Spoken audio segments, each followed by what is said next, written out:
नमस्कार. मी डॉक्टर चंद्रशेखर जोशी. मी गेले 37 वर्ष रत्नागिरीमध्ये दंतवैद्य म्हणून काम करत आहे. आज आपला विषय आहे की रोगप्रतिकारशक्ती आणि मौखिक आरोग्य. आता जेव्हा आपण रोगप्रतिकारशक्ती आणि मौखिक आरोग्य या विषयावर विचार करायला लागतो, तेव्हा मौखिक आरोग्याचा रोगप्रतिकारशक्तीशी अतिशय जवळचा संबंध आहे. कारण रोगप्रतिकारशक्ती आपल्याला कशी निर्माण होईल, तर आपल्या अन्नाचं चांगलं पचन झालं, अन्नातले सगळे घटक आपल्या शरीराला मिळाले, तर त्यामुळे आपोआपच रोगप्रतिकारशक्ती वाढू शकत असते. आता जेव्हा आपण अन्नाचे घटक म्हणतो किंवा अन्नाचं पचन म्हणतो, तेव्हा त्यामध्ये लहान मुलांच्या दातांपासून त्या अन्नपचनाची सुरुवात होऊ शकते. आता लहान मुलांना जे दात येतात ते साधारणतः त्यांच्या वयाच्या 6 ते 7व्या महिन्यापासून पटाशीचे दात यायला सुरुवात होते.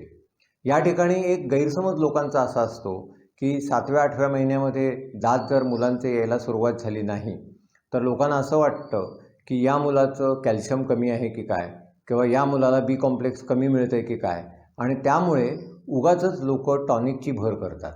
पण इथे ही गोष्ट स्पष्ट करणं महत्त्वाचं वाटतं की जर ते मूल निरोगी असेल आणि त्या मुलाला इतर कोणताही शारीरिक आजार नसेल, तर 1 ते 1.5 वर्षापर्यंत तोंडात पहिले दात येणं, दुधाचे दात येणं हे आम्ही नैसर्गिक समजतो. कारण तोंडात दात येणं, दुधाचे दात तोंडात येणं किंवा कायमचे दात तोंडात येणं ही नैसर्गिक प्रक्रिया आहे.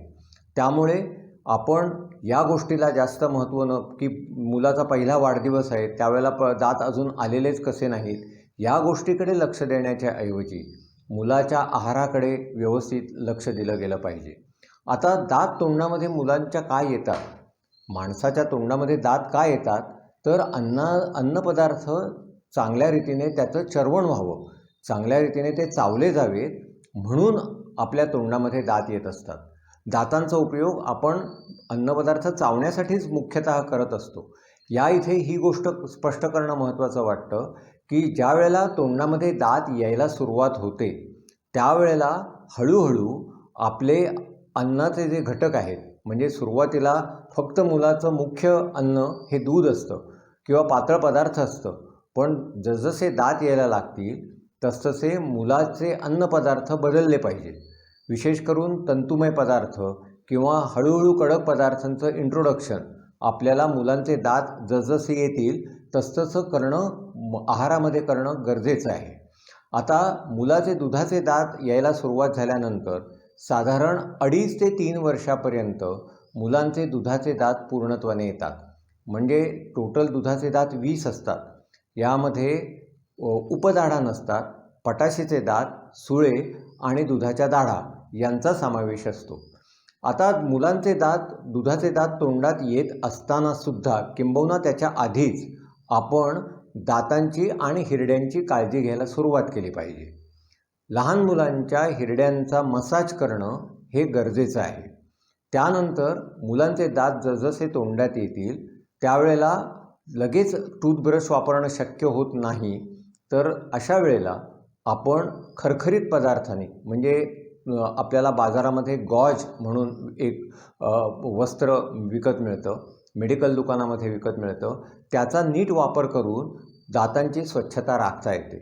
त्याचबरोबर इथे एक आणखीन मुद्दा महत्त्वाचा स्पष्ट करणं गरजेचं वाटतं, ते म्हणजे मुलांना चूळ भरण्याचं ट्रेनिंग हे त्यांच्या पालकांनी देणं गरजेचं आहे. मुलांना जर तुम्ही एकदम त्यांच्यासमोर पाणी ठेवाल आणि चूळ भरायला सांगाल तर त्यांना ते कळत नाही आणि बरेचदा मूल हे पाणी पिऊन टाकतं किंवा गिळून टाकतं. त्याला चूळ भरण्याची कन्सेप्ट त्याच्या डोक्यामध्ये नीट आणणं हे पालकांचं कर्तव्य आहे. इथे ही गोष्ट मला स्पष्ट करणं महत्त्वाचं वाटतं की मुलांच्या दातांची काळजी घेताना साधारणपणे पालक मुलांवर फक्त तू दात ब्रश कर, तू दात नीट स्वच्छ ठेव एवढं म्हणतात, मात्र आपण स्वतः तसं करत नाहीत. मुलंही अनुकरणप्रिय असतात, त्यामुळे ती गोष्ट बघतात आणि त्याप्रमाणे गोष्टी शिकत असतात. त्यामुळे मुलांना जेव्हा आपण सांगतो की तुम्ही दातांची स्वच्छता राखा, दात 2 वेळेला ब्रश करा, तोंडाची स्वच्छता राखा, त्यावेळेला ते तसं करणं पालकांनी फार महत्त्वाचं आहे. म्हणजे पालकांनी स्वतः ते केलं पाहिजे. मग मूल ते बघून आपोआपच अनुकरण करायला लागेल. त्यामुळे मुलांना जसजसं आपण आहारामध्ये बदल करू, जसजसा दातांचा वापर आपण आहारामध्ये करायला लागू, त्याप्रमाणे दातांची स्वच्छतेची सवय लावणं हे अतिशय महत्त्वाचं आहे. म्हणजे मुलांना ज्या सवयी असतात त्या 2 प्रकारच्या असतात. एक म्हणजे काही सवयी आमच्या दृष्टिकोनातनं चांगल्या सवयी, म्हणजे काहीही पदार्थ खाल्ल्यानंतर चूळ भरून टाकणं ही चांगली सवय आहे. आता याही ठिकाणी एक आणखीन गोष्ट मला स्पष्ट करणं महत्त्वाचं वाटतं, ते म्हणजे सामाजिक परिस्थितीनुसार आपल्याला खाण्यामध्ये खूप मोठे बदल झालेले आहेत. पूर्वीच्या वेळेला लोक चॉकलेट, चिक्की, वेफर्स किंवा फरसाण असे चिकट पदार्थ खात नसत. पण आता ते पदार्थ टाळणं जवळजवळ अशक्य आहे. म्हणजे घरात जरी तुम्ही लहान मुलांना हे पदार्थ दिले नाहीत, तरी पण आलेले पाहुणे किंवा बाहेर गेल्यानंतर ह्या पदार्थ टाळणं मुलांना अशक्य होतं. केक आहेत, चॉकलेट्स आहेत, बिस्किट्स आहेत, वेफर्स आहेत, हे पदार्थ दातांना चिकटून त्यापासून दात खराब व्हायला सुरुवात होते. तर अशा वेळेला केवळ तू हे पदार्थ खाऊ नकोस असं सांगत बसण्याच्या ऐवजी, की हे शक्य नाही आपल्याला प्रत्येक वेळेला सांगणं, किंबहुना शाळेमध्ये तुम्ही किती त्याच्यावर कंट्रोल ठेवणार. शाळेमध्ये एकदा मूल गेलं की ते तिथे चॉकलेट किंवा केक, एखाद्या मुलाचा वाढदिवस असला तर ते खात असेल, तर ते त्याच्यावर कंट्रोल आपला राहणं हे फार कठीण असतं. त्याकरता मुलांना कुठचाही असा पदार्थ खाल्ल्यानंतर खळखळून चूळ भरायची सवय लावणं गरजेचं आहे. म्हणजे मुलांना हे सांगितलं गेलं पाहिजे की शक्यतो हे पदार्थ तू खाऊ नकोस, पण हे पदार्थ जर तुला आठवड्यातनं एकदा, 15 दिवसातनं एकदा किंवा 4 दिवसातनं एकदा खायची वेळ आली, तर याच अटीवर मी तुला ते खायला देईन की त्यानंतर तू खळखळून चूळ भरून दातांची स्वच्छता राखली गेली पाहिजे. ही जर मुलांच्यावर पहिल्यापासून चांगली सवय बिंबवली गेली, दातांची स्वच्छता राखण्याची, खळखळून चूळ भरण्याची, तर आपोआपच मुलांचे दात किडण्याचं प्रमाण कमी होऊ शकेल. दुर्दैवाची अशी गोष्ट आहे की बरेच वेळेला पालक आमच्याकडे ज्या वेळेला येतात त्यावेळेला मुलांचे दात भरपूर रीतीने किडलेले असतात. जवळजवळ 80% दात किडल्यानंतर, दात दुखायला लागल्यानंतर पालकांना असं जाणीव होते की आता लहान मुलाला या घेऊन दातांच्या डॉक्टरांकडे जाणं गरजेचं आहे. या मुलांना दातांची ट्रीटमेंट करणं हे सगळ्यात कठीण काम होऊन बसतं. कारण त्या मुलांच्या मनात अतिशय, एकतर डॉक्टर हे परके असतात, दुसरी गोष्ट त्यांना दातांच्या ट्रीटमेंटबद्दल चमत्कारिक काहीतरी घरामध्ये ऐकलेलं असतं की दाताचे डॉक्टर मोठं इंजेक्शन देतात, ते खूप दुखतं, आणि त्यामुळे मुलाची मानसिक अवस्था बरेच वेळेला दाताची ट्रीटमेंट घेण्याची नसते. तर याकरता prevention is better than cure. दात किडू नयेत म्हणूनच जर काळजी पालकांनी घेतली तर दाताच्या डॉक्टरांकडे आपल्याला जायची कमीत कमी वेळ येईल, किंबहुना वेळ येणारच नाही, हे बघितलं गेलं पाहिजे. आता ह्या ज्या चांगल्या सवयी याबद्दल मी बोललो, तशा काही वेळेला अनवधानाने किंवा काही कारणाने मुलांना वाईट सवयी लागू शकतात. म्हणजे या वाईट सवयी म्हणजे काय, तर तोंडात अंगठा घालणं. आता तोंडात अंगठा घालणं किंवा एकाच बाजूला जबड्यावर झोपणं, अशामुळे मुलांच्या जबड्याचा आकार बदलू शकतो, आणि तो जबड्याचा आकार बदलल्यामुळे मुलांचे दात पुढे येतात. म्हणजे बरेच वेळेला मुलांच्या ज्या सवयी असतात, किंवा जीभ वारंवार पटाशीच्या दातांच्या इथे लावणं, किंवा वरच्या दातांनी ओठ दाबून धरणं, या ज्या सवयी आहेत त्या वेळेवर मुलांच्या जर आपण सोडवल्या नाहीत, तर त्याचा परिणाम आतल्या हाडावर, जबड्याच्या हाडावर आणि पर्यायाने दातांच्या पोझिशनवर होऊ शकतो, आणि त्यामुळे दात पुढे येऊ शकतात. तर या दृष्टिकोनातनं दातांची जी मौखिक आरोग्य किंवा दातांची काळजी ही लहान वयातच घेणं महत्त्वाचं आहे. आता या ठिकाणी आणखीन एक मुद्दा मला स्पष्ट करणं महत्त्वाचं वाटतं, तो म्हणजे आपल्याला लहान मुलांचे दात केव्हा येतात हे माहिती असतं, मात्र लहान मुलांचे दात पडायला केव्हा सुरुवात होते आणि कायमचे दात केव्हा तोंडात यायला सुरुवात होते हेच माहिती नसतं. दुर्दैवाची गोष्ट अशी आहे की लहान मुलांना पहिली कायमची दाढ वयाच्या 6 ते 7व्या वर्षाच्या दरम्यान यायला सुरुवात होते. हा मुद्दा मला सांगणं प्रकर्षाने आणि अतिशय महत्त्वाचा वाटतो, कारण बरेचदा पहिली कायमची दाढ 6 ते 7व्या वर्षी तोंडात येत असल्यामुळे बऱ्याच लोकांना ती दुधाचीच दाढ आहे असं वाटतं, आणि त्यामुळे ते किडण्याचं प्रमाण दुर्दैवाने भारतामध्ये 80 ते 90% आहे.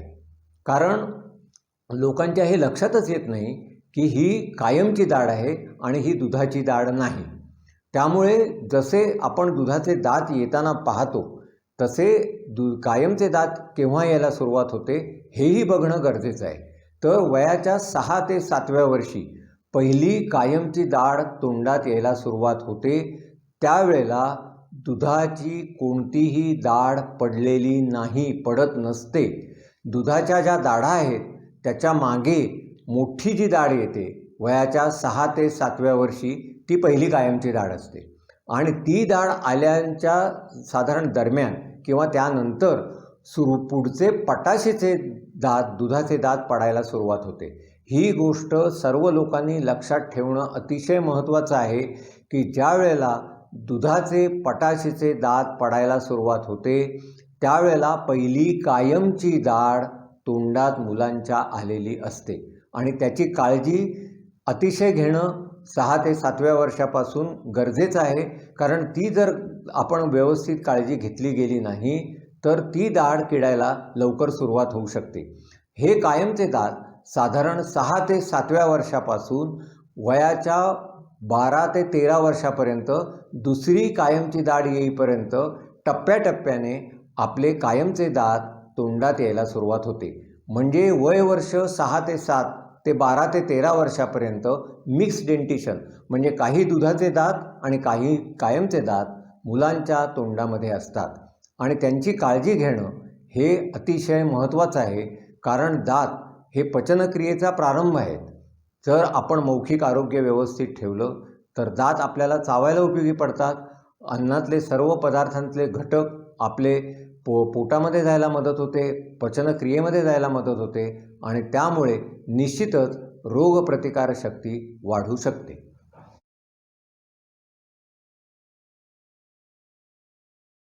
मौखिक आरोग्याची काळजी घेत असताना, लहान मुलांच्या दातांची विशेष करून काळजी घेत असताना एक महत्त्वाचा मुद्दा आणखीन सांगावासा वाटतो. तो म्हणजे लहान मुलांना चांगली सवय जी आपण म्हणतो ती चुळा भरण्याची सवय लहान वयातच लावणं खूप गरजेचं आहे. आता या ठिकाणी हा मुद्दा स्पष्ट करणं गरजेचं आहे की आपल्याला प्रत्येक वेळेला दात ब्रश करणं हे शक्य होत नाही. त्यावेळेला दातांची स्वच्छता राखण्यासाठी मुलांना स्वच्छपणे खळखळून चूळ भरायची सवय लावली पाहिजे की ज्यायोगे दात चांगल्या रीतीने स्वच्छ राहतील, दातांमध्ये कोणतेही अडकलेले पदार्थ राहणार नाहीत आणि त्यामुळे दात किडण्याला प्रतिबंध होऊ शकेल. त्यामुळे मुलांना जर त्यांना सांगितलं गेलं की चॉकलेट तू खात असशील, खायला हरकत नाही, पण तू कमीत कमी वेळेला चॉकलेट खा आणि चॉकलेट खाल्ल्यानंतर खळखळून चूळ भरून टाकणं हे गरजेचं आहे. शक्यतो दात ब्रश केले गेले पाहिजेत, पण प्रत्येक वेळेला दातांचं ब्रशिंग हे शक्य नाही. विशेष करून शाळेमध्ये मधल्या सुट्टीमध्ये मुलांना जर एखाद्याचा वाढदिवस असेल आणि त्यांनी चॉकलेट वाटली किंवा केक वाटला तर दातांची स्वच्छता करणं, तिथे ब्रश घेऊन जाणं मुलांना शाळेत शक्य होणार नाही. अशा वेळेला मुलांना असं सवय लावली गेली पाहिजे की खळखळून चूळ भरणं, की जे अतिशय सोपी आणि साधी गोष्ट आहे आणि ती शक्य गोष्ट आहे, त्या गोष्टीवर मुलांना भर दिला गेला पाहिजे की ज्यायोगे मुलांचं मौखिक आरोग्य आपोआपच चांगलं राहू शकेल. आता दात मुलांचे तोंडात 12 ते 13 वर्षापर्यंत कायमचे दात तोंडात येतात. तर या ठिकाणी आणखीन एक गैरसमज लोकांच्यामध्ये असतो आणि तो म्हणजे अक्कलदाढ. बऱ्याच वेळेला लोकांना असं वाटतं की त्याला अक्कलदाढ म्हणत असल्यामुळे त्या दाढेचा मेंदूशी काहीतरी विशेष संबंध आहे की काय. तर अक्कलदाढ त्याला का म्हणतात? कारण वय वर्ष 18 नंतर ती दाढ मुलांच्या तोंडात, माणसाच्या तोंडात येते आणि त्यामुळे 18 वर्षानंतर केव्हाही येणाऱ्या दाढ म्हणजे केव्हाही ती येऊ शकते. कमीत कमी वय तिचं 18 वर्ष असतं आणि जास्तीत जास्त वय कितीही वय असू शकतं. म्हणजे 18 वर्षानंतर जी दाढ तोंडात येते त्याला वय वर्ष 18च्या नंतर ती तोंडात येत असल्यामुळे त्याला अक्कलदाढ म्हणतात. आता बरेच वेळेला लोकांच्यात असं आढळून येतं की लोक म्हणतात 3ऱ्यांदा या माणसाला दात आले. तर काय होतं की ह्या अक्कलदाढा ज्या तोंडात येतात त्या सगळ्यात शेवटी तोंडात येत असल्यामुळे काही वेळेला जबड्याचा आकार लहान असतो आणि त्या अक्कलदाढा तोंडात यायला जागाच राहत नाही. अशा वेळेला त्या अक्कलदाढा हाडामध्ये सबमर्ज होऊन राहतात, आतमध्येच राहतात आणि वरचे दात काढल्यानंतर किंवा वरचे दात पडल्यानंतर ती दाढेला यायला जागा मिळते तोंडामध्ये आणि ती दाढ मग वर येऊ लागते. त्याला म्हणजे त्यावेळेला लोक म्हणतात की या माणसाला तिसऱ्यांदा दात आले. कित्येकदा पेपरमध्ये तुम्ही बातम्या वाचत असाल की तिसऱ्यांदा या माणसाला दात आले, तर तसं विशेष गोष्ट नसते. अक्कल दाढा ज्या आतमध्ये राहतात, ज्या बाहेर जागा नाही म्हणून बाहेर येऊ शकत नाहीत, त्या दाढा त्यांना जागा मिळाल्यानंतर त्या बाहेर यायचा प्रयत्न करतात आणि मग त्यावेळेला असं लोक म्हणतात की या माणसाला तिसऱ्यांदा दात आले. त्यामुळे अक्कल दाढा ज्या वेळेला आपण म्हणतो त्यावेळेला असं लक्षात घेतलं पाहिजे की अक्कल दाढांचा मेंदूच्या आजारांचा किंवा बुद्धी कमी होण्याचा काहीही संबंध नसतो. केवळ वय वर्ष 18 नंतर त्या तोंडात येतात, म्हणूनच आपण त्यांना अक्कल दाढा असं म्हणतो.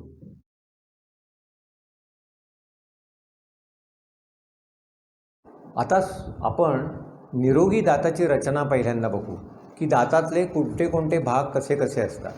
तर दातात हा जर आपण दात म्हटला की दाढेचा भाग आहे, तर ह्याच्यामध्ये सगळ्यात बाहेरचा जो भाग आहे त्याला आपण इनॅमल असं म्हणतो. त्याच्यानंतर हा मधला भाग जो आहे त्याला डेंटिन असं म्हणतो. आता त्याच्याही आतमध्ये जो भाग आहे तो सगळ्यात महत्त्वाचा म्हणजे दाताच्या आतली नस किंवा पल्प हा जो भाग आहे तो सगळ्यात आतमध्ये असतो. त्यानंतर हा जो आपल्याला इथे भाग दिसत आहे तो दाताच्या मुळांना सपोर्टिंग असलेलं हाड, की ज्याच्यामुळे दात भक्कमपणे तोंडामध्ये उभा असतो किंवा तोंडामध्ये राहतो, तर त्याचा भाग हा हाडाचा भागावर अवलंबून असतो आणि ह्या हाडाच्या सपोर्टवरच दात तोंडामध्ये भक्कमपणे उभा असतो. आता ही जेव्हा दाताची आपण नॉर्मल रचना बघितली तर दातामध्ये आजार कशा कशा रीतीने पुढे सरकतात किंवा काही होतात हे आता समजून घेऊया. तर दात जेव्हा किडतो म्हणजे काय होतं, तर दातामधलं जे इनॅमल आहे ते मगाशी मी आपणाला सांगितलं की तोंडामधले जे पदार्थ असतात आपण खातो त्याच्यातले जे रिफाईंड शुगर्स असतात ते एक प्रकारचं ॲसिड तयार करतात आणि हा इनॅमलचा जो बाहेरचा भाग आहे, हा जो इनॅमलचा भाग मी तुम्हाला दाखवला, तो मऊ व्हायला सुरुवात होते. तर तो मऊ झाल्यानंतर ह्याला दात किडायला सुरुवात झाली असं आम्ही म्हणतो. आता या ठिकाणी ही गोष्ट महत्त्वाची आहे की दात किडणं म्हणजे दाताचा भाग मऊ होणं यावेळेला फक्त दातामध्ये काही ना काहीतरी आपल्याला अडकायला लागत असतं, ज्यावेळेला बहुतेक वेळेला दात अजिबात दुखत नाही. त्यानंतर जेव्हा इनॅमलमधनं डेंटिनचा भाग मऊ व्हायला लागतो. या इथे इनॅमल वरचा भाग आहे, डेंटिन त्याच्या खाली आहे. हा डेंटिनचा भाग जेव्हा मऊ व्हायला सुरुवात होते त्यावेळेला आपल्याला गार पदार्थ किंवा गरम पदार्थ किंवा गोड पदार्थ खाल्ल्यानंतर ज्या कळा यायला सुरुवात होते, कारण डेंटिनचा भाग हा जो आहे हा अगदी नसेच्या जवळ असतो आणि त्यामुळे आपल्याला गोड पदार्थ, गार पदार्थ किंवा गरम पदार्थ खाल्ल्यानंतर जी कळ यायला सुरुवात होते ती ह्या डेंटिनच्या भागात जेव्हा उघडा पडतो म्हणजे मऊ होतो इनॅमलचा पहिल्यांदा भाग वरचा, त्याच्यानंतर डेंटिनचा भाग मऊ व्हायला सुरुवात होते, त्यावेळेला आपल्याला साधारणतः दातामध्ये संवेदना जाणवायला लागतात. आता त्याही वेळेला आपण लक्ष दिलं नाही. समजा असं झालं की काही कारणाने आपल्याला त्याही वेळेला लक्ष देता आलं नाही, दाताच्या डॉक्टरांकडे जाऊन दात भरून घेता आला नाही, कारण या इनॅमल आणि डेंटिनमध्ये जेव्हा दात खराब होतो किंवा दाताचा भाग मऊ होतो त्यावेळेला दाताच्या डॉक्टरांकडे जाऊन अगदी साध्या याने की एखाद्या वेळेला जाऊन दात फक्त स्वच्छ करायचा जो मऊ झालेला भाग आहे तो आणि दाताच्या रंगाचं सिमेंट आपण भरून जो खराब झालेला भाग आहे त्याच्यापासून त्या निराकरण करू शकतो. पण हा डेंटिनमध्ये गेल्यानंतरही आपल्याला ते करता येतं. म्हणजे इनॅमलमध्ये जेव्हा वरच्या भागामध्ये हे दाताचा भाग खराब झालेला किंवा डेंटिनमधला इथपर्यंत आपण साध्या सोप्या उपायाने दात भरून घेऊ शकतो त्या डॉक्टरांकडे जाऊन. पण त्याहीपेक्षा पुढे जर आपण गेलं, जर इनॅमलचा भाग, डेंटिनचा भाग हे होऊनही आपण लक्ष दिलं नाही तर दाताच्या आतली नसेचा जो भाग आहे तो उघडा पडतो आणि तो सगळ्यात संवेदनशील भाग असतो. ज्यावेळेला असह्य दातदुखी असं लोक म्हणतात किंवा रात्री दात दुखल्यामुळे झोप न लागणं इतकी जेव्हा वेळ येते जेव्हा तुम्ही दातांच्या डॉक्टरांकडे जाता तेव्हा दातांच्या डॉक्टरांना समजून चालतं की दाताच्या आतली नस ही उघडी पडलेली आहे आणि त्यावेळेला आपल्याला उपचार करता येतात. म्हणजे असं नाही आहे की दाताच्यातली नस उघडी पडली म्हणजे दात काढायलाच लागतो, पण ते उपचार अधिक क्लिष्ट असतात, म्हणजे रूट कॅनालसारखे उपचार आहेत. आता त्यामध्ये सुद्धा काही वेळेला, सगळ्याच वेळेला रूट कॅनाल पॉसिबल होतं, शक्य होतं असं नाही. मग त्यामुळे ह्या दाताच्या नस उघडी पडल्यामुळे जे आपल्याला उपचार करून घ्यायला लागतात ते जास्त क्लिष्ट आणि जास्त महागडे असतात. आता त्याही वेळेला आपण लक्ष दिलं नाही, समजा की नस उघडी पडल्यानंतर दातदुखी झाली तर तात्पुरत्या मेडिकलच्या दुकानातनं जाऊन आपण गोळ्या घेतल्या, तात्पुरती दातदुखी शमवली आणि तर काय पुढे होतं, तर तोंडातले जे जंतू असतात ते इथे काम करत असतात आणि मग मुळाशी गळू तयार होतं. इन्फेक्शन मुळापर्यंत पोचतं, मुळाच्या टोकापर्यंत, आणि जे गळू तयार होतं तिथे मग पू होणं, खराब रक्त दिसून येणं, हे आणि असह्य दातदुखी त्यावेळेला आपल्याला आढळून येते. तर त्यामुळे तुमच्या लक्षात येईल की दाताच्या इनॅमलमध्ये जेव्हा दाताचा मऊ झालेला भाग असतो किंवा दात किडलेला असतो त्यावेळेला दाताच्या डॉक्टरांकडे गेलात तर कमी खर्चाचं आणि कमी क्लिष्ट ट्रीटमेंटमध्ये आपल्याला दात वाचू शकतो. आता हा दातांच्या संदर्भातलं आजार झाले. आता दुसरा आजार म्हणजे हल्लीच्या काळामध्ये हिरड्यांचेही आजार तितकेच महत्त्वाचे आहेत. आता या इथे आपल्याला लक्षात येईल की या इथे वरती इनॅमल आहे, इथे डेंटिनचा भाग आहे, इथे नसेचा भाग आहे, पण हा जो हाडाचा भाग मगाशी मी तुम्हाला म्हटलं त्याच्यावर हा जो हिरडीचा भाग आहे तो आणि दात याच्यामध्ये आपल्याला, आपण नेहमी अन्नपदार्थ खातो त्या वेळेला काही ना काही प्रमाणामध्ये राप तयार होत असतो. तर तो जो राप आहे तो दाताच्या डॉक्टरांकडे जाऊन योग्य वेळेला साफ करून घेतला नाही तर ही जी दोन दातांच्या मधली गॅप आहे जी निसर्गाने ठेवलेली आहे ती हळूहळू वाढायला लागते आणि ती हिरडी आणि दाताच्या मधली गॅप ही बघा, या इथे आता इथे असलेली गॅप हळूहळू वाढत आतपर्यंत गेलेली आहे. त्यामुळे होतं कसं, हिरडी हळूहळू आकर्षायला लागते. आता हिरडी आकर्षायला लागल्यामुळे आतलं जे हाड आहे ज्याच्या आधाराने दात तोंडामध्ये उभा आहे ते पण आकर्षायला लागतं आणि त्यामुळे दाताचा सपोर्ट, जो हिरडीचा दाताला हाडाचा जो सपोर्ट आहे तो हळूहळू कमी व्हायला लागतो आणि मग दात हलायची प्रक्रिया सुरू होते.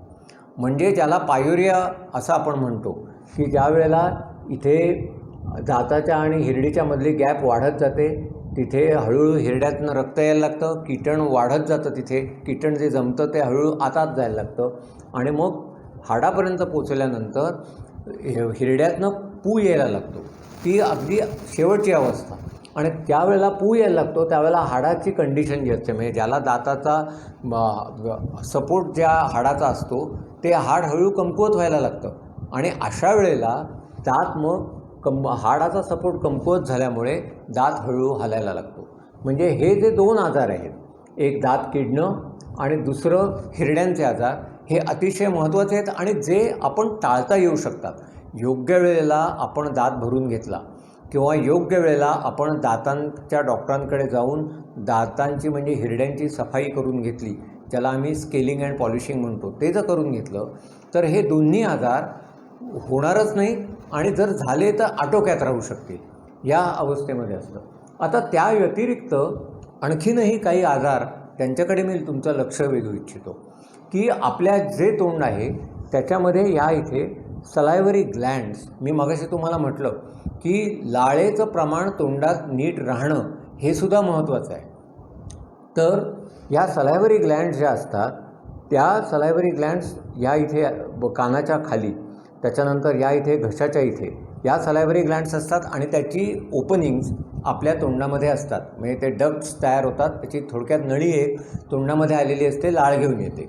तर ती लाळ जर योग्य प्रमाणात राहिली नाही, काही कारणाने लाळेच्या ह्या ग्रंथींचे जे डक्ट्स आहेत त्याच्यामध्ये ऑब्स्ट्रक्शन आलं, ते जर डक्ट योग्य प्रकाराने काम करत नसेल तरी लाळेचं प्रमाण कमी होऊ शकतं किंवा डायबेटीसमुळे लाळेचं प्रमाण कमी होऊ शकतं.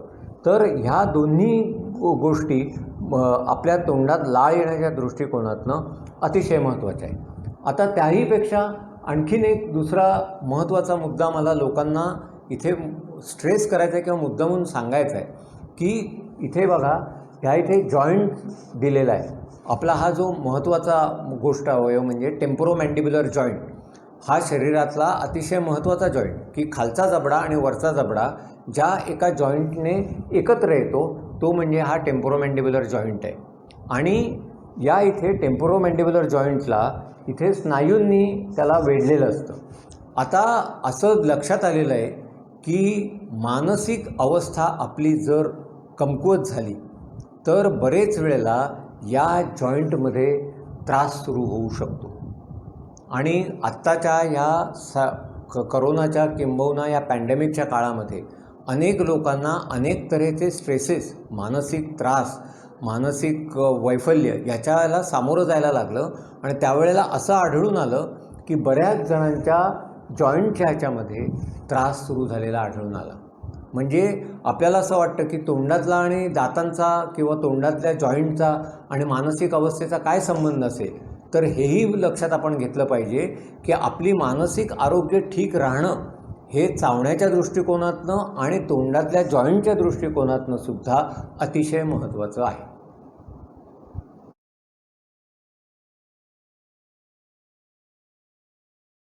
या ठिकाणी आणखीन एक महिलांकरता विशेष मला गोष्ट नमूद करावीशी वाटते. ती म्हणजे प्रसूतीच्या ज्या वेळेला प्रेग्नन्सी असते त्यावेळेला महिलांनी दातांची आणि हिरड्यांचं आरोग्य अतिशय व्यवस्थित राखलं पाहिजे. आता या इथे लोकांना प्रश्न पडेल की दातांचं आरोग्य इतर वेळेला पण आपण जर महत्त्वाचं देतो आहे, पण प्रेग्नन्सीच्या अवस्थेमध्ये दातांच्या आरोग्याचं महत्त्वाचं सांगायचं कारण काय? तर असं आढळून आलेलं आहे की हिरड्यांचं आरोग्य जर नीट राखलं गेलं नाही त्या बाईकडं, तर होणाऱ्या बाळाच्या ह्याच्यामध्ये वजन कमी असू शकतं. म्हणजे किती इंटररिलेटेड किंवा किती गोष्टी ह्या एकमेकाशी संबंधित असू शकतात. तर त्यामुळे प्रेग्नन्सीमध्ये आपल्या स्वतःच्या दातांची स्वच्छता राखली तर आपोआपच आपल्या होणाऱ्या बाळाचं आरोग्य चांगल्या रीतीने होऊ शकेल. हा मुद्दा अतिशय महत्त्वाचा आहे. म्हणून प्रेग्नन्सी असताना महिलांनी आपल्या दातांची आणि हिरड्यांची विशेष करून काळजी ही घेतलीच गेली पाहिजे. त्याच्यावर बाळाच्या पुढच्या आरोग्य अवलंबून असल्यामुळे महिलांनी या गोष्टीकडे प्रकर्षानं लक्ष दिलं पाहिजे. आता त्याचबरोबर मला वृद्धांना मुद्दामून सांगायचं आहे, कारण मी मगाशी आपणाला सांगितलं की हळूहळू जर आपण दातांचा वापर करतो तर दात झिजत जातात. जसजसं वय वाढत जातं तसतसं दात झिजत जातात. शेवट काही वेळेला दात वाचवण्याचे उपाय जरी डॉक्टर करत असले तरी काही वेळेला दात काढणं हे गरजेचं होऊन बसतं. आता अशा वेळेला दात जर काढायला लागले तर दात योग्य वेळेला बसवले गेले पाहिजेत. आता लोकांना असं प्रश्न पडेल की एखादा दात काढला गेला आणि आपण नाही बसवला, काय होतं? जर ज्या वेळेला आपण दात जर योग्य वेळेला बसवला गेला नाही तर ती जागा इतर दात भरून काढायचा प्रयत्न करतात आणि मग त्या दातांमध्ये गॅप पडते, तिथे अन्नकण अडकायला लागतात आणि बाकीच्या दातांचंही आरोग्य त्यामुळे धोक्यात येऊ शकतं. तर त्यामुळे जसं दात वाचवणं महत्त्वाचं आहे तसं दात काढल्यानंतर दात बसवणं, त्या जागी कृत्रिम दात अनेक प्रकाराने बसवता येतो. म्हणजे काढा घालायची कवडी आहे किंवा फिक्स ब्रिज आहे किंवा इम्प्लांट आहे. यापैकी कोणतीही उपायांनी वेळेवर दाताच्या डॉक्टरांकडे जाऊन दात बसवणं हेही महत्त्वाचं आहे. आता या सगळ्याचा गोषवारा एवढाच की आपण ज्या वेळेला इम्युनिटीचा विचार करतो, ज्यावेळेला रोगप्रतिकारशक्तीचा विचार करतो, त्यावेळेला रोगप्रतिकारशक्ती आपल्यात येते कुठून? तर महत्त्वाचं म्हणजे अन्नातल्या घटकांनी आपलं शरीर जर चांगलं झालं तरच रोगप्रतिकारशक्ती टिकू शकेल, वाढू शकेल. आणि त्याकरता आपल्याला अन्नातले सगळे पदार्थ खाता येणं गरजेचं आहे. आता दातांचं आरोग्य का चांगलं राखायचं? तर आपल्या इतर शरीराच्या दृष्टिकोनातूनही हे महत्त्वाचं आहेच, पण दातांचं आरोग्य आपण जर चांगलं राखलं तर आपल्याला सगळे अन्नपदार्थ खाता येऊ शकतील. सगळे अन्नपदार्थ नीट चावून खाता येऊ शकले की ते पचायला जास्त चांगली मदत होईल. ते पचायला जास्त चांगली मदत झाल्यामुळे त्यांचं शोषण जास्त चांगल्या रीतीने होईल अनेक घटकांचं, आणि ते शोषण चांगल्या रीतीने झाल्यामुळे आपोआपच आपली रोगप्रतिकारशक्ती वाढू शकेल. त्यामुळे एकंदरीत हा जर विचार केला तर मौखिक आरोग्य, मी मुद्दामून दातांचं असं म्हणत नाही, कारण मौखिक आरोग्य सगळ्या म्हणजे दात आहेत, हिरड्या आहेत, लाळ आहेत, सगळ्या ह्या तोंडातले इतरही जीभ ह्याच्यापासून जे आपले अवयव आहेत त्या सगळ्यांचं आपण आरोग्य चांगल्या रीतीने राखलं तर आपोआपच आपली रोगप्रतिकारशक्ती वाढू शकेल आणि त्याची मदत घेऊन आपण अनेक रोगांना चांगल्या रीतीने प्रतिकार करू शकू. एवढंच मला या निमित्तानं मुद्दामून नमूद करायचं आहे. धन्यवाद.